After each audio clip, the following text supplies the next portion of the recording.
Hola amigos y hermanos, les saludo de mi parte, mi nombre es Adán y quiero continuar el día de hoy con una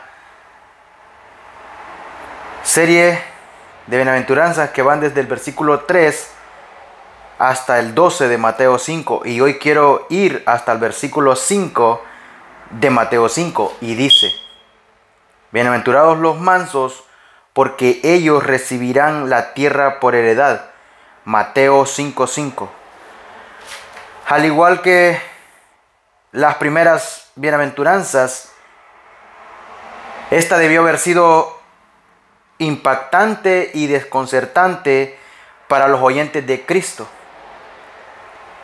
quien enseñaba principios que eran totalmente extraños a la manera de pensar de ellos. Los oyentes de Jesús sabían cómo actuar espiritualmente y autosuficiente. Eran expertos en mostrar una fachada piadosa. Creían de veras que el Mesías estaba a punto de llegar y que los felicitaría por la bondad que mostraban. Por ser el pueblo escogido de Dios, al fin daría al pueblo judío el lugar que le correspondía en el mundo, una posición por sobre todas las demás naciones. Los judíos anticipaban con impaciencia que el Mesías los trataría con ternura a ellos y con dureza a sus opresores, que por casi 100 años habían sido los romanos. Después de la revolución macabea que los liberó de Grecia, los judíos tuvieron un breve periodo de independencia de Roma, aunque por cruel y destructivo, era mucho más poderoso que el de Grecia. Se veía, se podía percibir que este imperio era más suave, pero al final de cuentas era más fuerte que el de Grecia. Los judíos despreciaban tanto la opresión romana que a veces llegaban incluso a negar que existiera. En el Monte de los Olivos, Jesús tuvo uno de sus más fuertes intercambios con los fariseos cuando dijo a los judíos que habían creído en él: si vosotros permaneciereis en mi palabra, seréis verdaderamente mis discípulos y conoceréis la verdad, y la verdad os hará libre. La respuesta de los fariseos fue un poco extraña, pues clamaron: linaje de Abraham somos, y jamás hemos sido esclavos de nadie. ¿Cómo dices tú, seréis libres? Juan 8:31 al 33. Por supuesto, la realidad de la historia de Israel era de conquista y opresión reiterada por parte de los egipcios, los asirios, los medos y los persas, los griegos y en esa misma época los romanos. Al parecer el orgullo no permitía a esos fariseos reconocer uno de los hechos más evidentes de la historia de su nación y de la situación en que se hallaban. Todos los judíos esperaban liberación de alguna manera y por alguna vía. Muchos esperaban que la liberación llegara a través del Mesías. Dios había prometido directamente al piadoso Simeón que no vería la muerte antes que viese al ungido del Señor, es decir, al Mesías. Lucas 2:26. La expectativa de Simeón se cumplió cuando recibió el privilegio de ver al Mesías verdadero como un bebé. Sin embargo, otros como los fariseos esperaban que el Mesías llegara con gran poder y demostración sobrenatural. Suponían que de modo milagroso él quitaría de encima el yugo de Roma y establecería un estado judío, una teocracia revivida y una nación santa que gobernaría al mundo. Otros, tales como los materialistas saduceos, esperaban el cambio por medio de arreglos políticos, lo cual les traería desprecio de muchos compañeros judíos. Los esenios monásticos, aislados física y filosóficamente del resto de los judíos, vivían en gran manera como si Roma y el resto del mundo no existieran. Los celotes, como su nombre indica, eran los defensores más francos y activos de la liberación. Muchos de ellos esperaban que el Mesías viniera como un poderoso e irresistible líder militar que conquistaría a Roma de la misma manera que Roma los había conquistado a todos ellos. Jesús no podía ser el Mesías, y la evidencia final de esto fue la crucifixión. El Antiguo Testamento enseñaba que cualquiera que colgaba de un madero era maldito por Dios. Deuteronomios 21:23. Pero así es exactamente como terminó la vida de Jesús, en una cruz, y en una cruz romana. Mientras él colgaba agonizante, algunos de los líderes judíos no pudieron resistir una última burla contra la aflicción que Jesús hacía de ser el Salvador y Mesías. A otros salvó, a sí mismo no se puede salvar. Si es Rey de Israel, descienda ahora mismo de la cruz y creeremos en él. Confió en Dios, líbrele ahora si le quiere, porque ha dicho soy hijo de Dios. Mateo 27, 42 y 43. De modo más claro y vivido, describen al Mesías no solo como el siervo sufriente, sino como el Señor conquistador. No podían aceptar la idea de que pudieran aplicarse al Mesías, al venidero gran libertador de los judíos, descripciones tales como no hay parecer en él, ni hermosura, despreciado y desechado entre los hombres, angustiado él, afligido como cordero, fue llevado al matadero. Fue cortado de los vivientes y se dispuso con los impíos su sepultura. Isaías 53, 2, 3, 7 y 9. Las enseñanzas de Jesús pareció nueva e inaceptable a la mayoría de sus oyentes, simplemente porque el Antiguo Testamento fue rechazado y malinterpretado en gran manera. Ellos no reconocieron al humilde y abnegado Jesús como el Mesías, porque no reconocieron al siervo sufriente de Dios como el Mesías.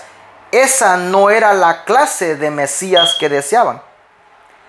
Y en este versículo veremos 4 puntos importantes que reflejan a una persona mansa.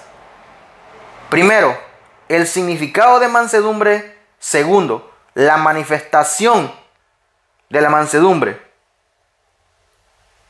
Tercero, resultado de la mansedumbre. Y cuarto, necesidad de la mansedumbre. Mansos, que básicamente significa suave, blando, o a veces el término se utiliza para describir un medicamento relajante o una brisa ligera. Se usaba para potros y otros animales cuyos espíritus naturalmente salvajes eran domesticados por un domador, de tal modo que pudiera realizar un trabajo útil. Como actitud humana significa ser de espíritu apacible, dócil, sumiso, tranquilo y misericordioso. Durante su entrada triunfal en Jerusalén, Jesús fue aclamado como el rey venidero, aunque era manso, y estaba sentado sobre una asna. Mateo 21:5. Pablo se refirió con cariño a la mansedumbre y ternura de Cristo, 2 Corintios 10:1, como el modelo para su propia actitud. La diferencia esencial entre ser pobre en espíritu y ser sumiso o manso podría ser que la pobreza en espíritu se enfoca en nuestra pecaminosidad, mientras que la mansedumbre se centra en la santidad de Dios. La actitud básica de la humildad subyace en ambas. En ambas virtudes, cuando nos miramos con sinceridad, somos humildes al ver lo pecador e indignos que somos. Cuando miramos a Dios, nos volvemos humildes al ver lo justo y digno que Él es. De nuevo, aquí podemos ver la lógica secuencia y progresión en las bienaventuranzas. La pobreza en espíritu, lo primero, es negativa y da como resultado el llanto. Lo segundo, la mansedumbre, lo tercero, es positiva y resulta en buscar justicia. Lo cuarto, ser pobre en espíritu hace que nos volvamos de nosotros mismos en llanto. Nos hace volvernos hacia Dios en busca de su justicia. Las bendiciones de las bienaventuranzas se conceden a aquellos que son realistas en cuanto a su propia pecaminosidad, que se arrepienten de su pecado y que responden ante Dios en justicia divina. Los que no tienen bendición, los infelices, y que están fuera del reino que están fuera del reino son los orgullosos, los arrogantes, los que no se arrepienten, es decir, los autosuficientes y santurrones que no ven en sí mismo ninguna indignidad y no sienten necesidad de la ayuda y la justicia de Dios. La mansedumbre no es cobardía ni debilidad emocional, no es falta de convicción ni simple simpatía humana, sino que su valor, su fortaleza, su convicción y su amabilidad viene de Dios, no del yo. El espíritu de mansedumbre es el espíritu de Cristo, quien defendió la gloria de su Padre, pero se entregó en sacrificio por otros, dejándonos un ejemplo que debemos seguir. Cristo no hizo pecado, ni se halló engaño en su boca, quien cuando lo maldecían no respondía con maldición. Cuando padecía no amenazaba, sino encomendaba la causa al que juzga justamente. Primera de Pedro 2, 21, 23. Aunque no tuvo pecado y por tanto nunca mereció crítica o maltrato, Jesús no se rebeló contra la calumnia, no correspondió a la injusticia, ni amenazó a sus atormentadores. El único ser humano que no hizo algo malo, el único que siempre tuvo una defensa perfecta, nunca se defendió. Cuando la casa de su padre fue profanada por cambistas y vendedores de sacrificios, el Señor, haciendo un azote de cuerdas, echó fuera del templo a todos, y las ovejas y los bueyes, y esparció las monedas de los cambistas y volcó las mesas. Juan 2, 14 y 15. Jesús denunció de manera mordaz y reiterada a los hipócritas y malvados dirigentes religiosos.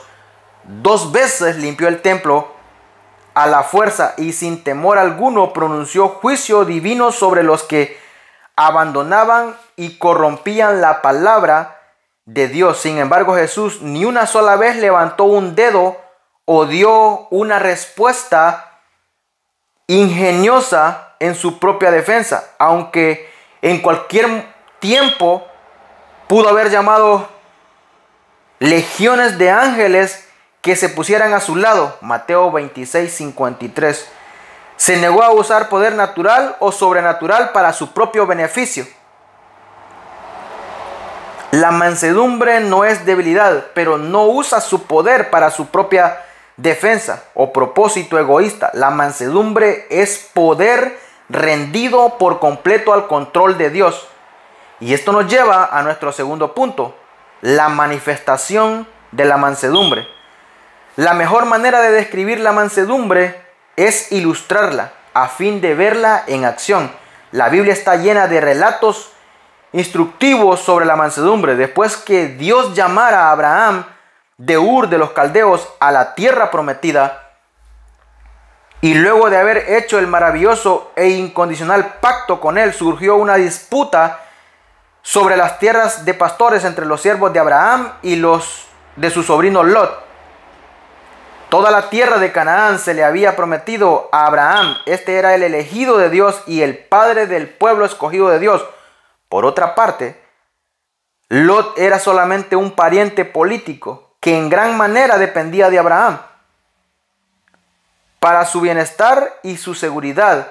Además de eso, Abraham era el tío de Lot y mucho mayor que éste. No obstante, Abraham dejó de buena gana que Lot tomara cualquier tierra que quisiera, cediéndole por tanto sus derechos y prerrogativas por el bien del sobrino, por el bien de la armonía entre las dos casas y por el bien del testimonio que tenían delante del cananeo y fereceo que habitaban entonces en la tierra. Génesis 13, 5 al 9. Esas cosas eran mucho más importantes para Abraham que defender su propio derecho. Él tenía tanto el derecho como el poder para hacer como le agradara en el asunto. Pero en su mansedumbre renunció con gusto a sus derechos y puso a un lado su poder. José fue maltratado por sus celosos hermanos y finalmente vendido como esclavo, cuando el misericordioso plan de Dios, José llegó a ser en Egipto el segundo al mando solo debajo de Faraón.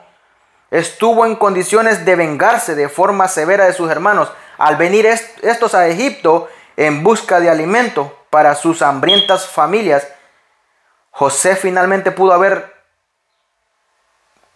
haberse negado y en realidad pudo haber puesto a sus hermanos en esclavitud más grave que la de él.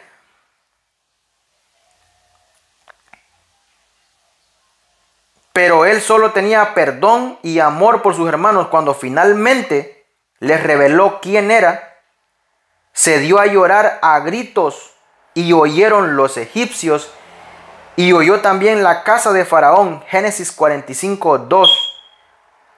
Entonces les anunció: ahora pues, no os entristezcáis, ni os pese de haberme vendido acá, porque para preservación de vida me envió Dios delante de vosotros. Versículos 5 al 8. Más tarde les declaró: no temáis, ¿acaso estoy yo en lugar de Dios? Vosotros pensasteis mal de mí, mas Dios lo encaminó a bien, para hacer lo que vemos hoy, para mantener en vida a mucho pueblo. Génesis 50, 19 y 20. Con mansedumbre, José entendió que la función de Dios era juzgar y que el suyo era perdonar y ayudar. Moisés mató a un egipcio que estaba golpeando a unos esclavos hebreos.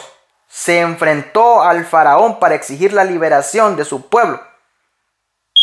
Y se enojó a tal grado por la orgía que Aarón y el pueblo celebraban alrededor de un becerro de oro, que estrelló contra el suelo el primer juego de tablas con los 10 mandamientos. Y sin embargo, fue llamado muy manso, más que todos los hombres que habían sobre la tierra. Números 12:3. Moisés descargó su ira contra quienes dañaron y esclavizaron a su pueblo y se rebelaron contra Dios, pero no descargó su ira contra los que le maltrataron o exigieron derecho y privilegios personales. Cuando Dios lo llamó a sacar a Israel de Egipto, Moisés se sintió totalmente inadecuado y suplicó: ¿quién soy yo para que vaya a Faraón y saque de Egipto a los hijos de Israel? Éxodo 3:11. Después que Dios le explicó el plan para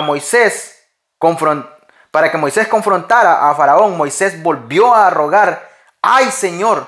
Nunca he sido hombre de fácil palabra, ni antes ni después que tú hablas a tu siervo, porque soy tardo en el hablar y torpe de lengua. 4:10. Moisés defendería a Dios delante de cualquiera, pero no se defendió delante de él. David fue escogido por Dios y ungido por Samuel para reemplazar a Saúl como rey de Israel. Cuando en la cueva tuvo la oportunidad de quitarle la vida a Saúl, tal como éste a menudo había tratado de quitarle la suya, David se negó a hacerlo por respeto por el cargo de rey. Aunque este rey le ocasionó maldad y maltrato, David solo pudo cortar la orilla de su manto cuando pudo quitarle la vida, si así lo hubiese querido.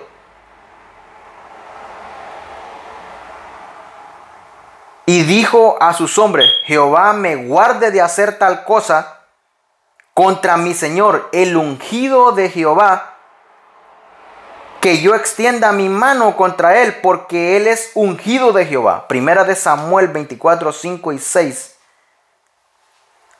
Muchos años más tarde, después que Absalón, el hijo rebelde del mismo David, hiciera huir a su padre de Jerusalén, un miembro de la familia de Saúl llamado Simei maldijo a David y le tiró piedras, y uno de los hombres de David quiso cortarle la cabeza a Simei. David se lo impidió diciendo: he aquí mi hijo ha salido de mis entrañas y quiere mi vida. Cuanto más ahora un hijo de Benjamín, dejadle que maldiga. Jehová se lo ha dicho. Mirará Jehová mi aflicción, me dará Jehová bien por sus maldiciones de hoy. Segunda de Samuel 16:5 al 12. De los muchos ejemplos de mansedumbre en el Nuevo Testamento, el más grande después del mismo Jesús fue Pablo.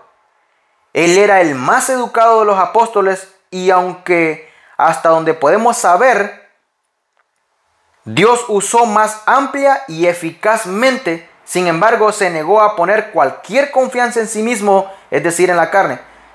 Filipenses 3:3, sabiendo que podía hacer todas las cosas, pero solo en Cristo que me fortalece. 4:13. Y con esto pasamos a ver el resultado de la mansedumbre.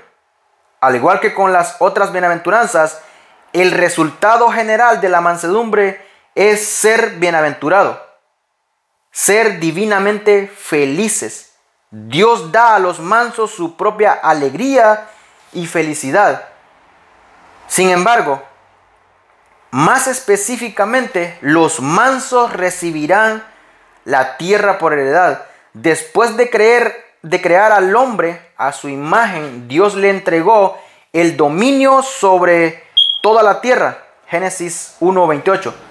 Los súbditos de su reino algún día entrarán en esa heredad prometida, largamente perdida y pervertida. Luego de la caída de ellos será el paraíso recuperado. Un día Dios reclamará por completo su dominio terrenal, y los que se han convertido en sus hijos por medio de la fe en el Hijo gobernarán ese dominio con él. Además, los únicos que se convierten en sus hijos y súbditos del reino divino son aquellos que resultan ser bienaventurados. Quienes son los mansos, porque comprendieron su indignidad y pecaminosidad y confiaron en la misericordia de Dios.